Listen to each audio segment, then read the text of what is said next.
वक्त कोई उम्मत मोहम्मद सल्लल्लाहु अलैहि वसल्लम दुनिया में मौजूद नहीं। क्या है? मुसलमान कौमें, मुसलमान मुल्क।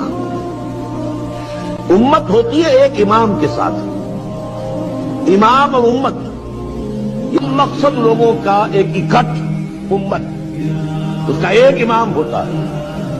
आज हमारे पता नहीं 60 मुल्क है कितने हैं, अगरचे उनकी में से अक्सरियत की हैसियत जीरोज की है, लेकिन वो उम्मत मुस्लिमा के नाम से कोई शय आज मौजूद नहीं है। एक हाइपोथेटिकल कॉन्सेप्ट है।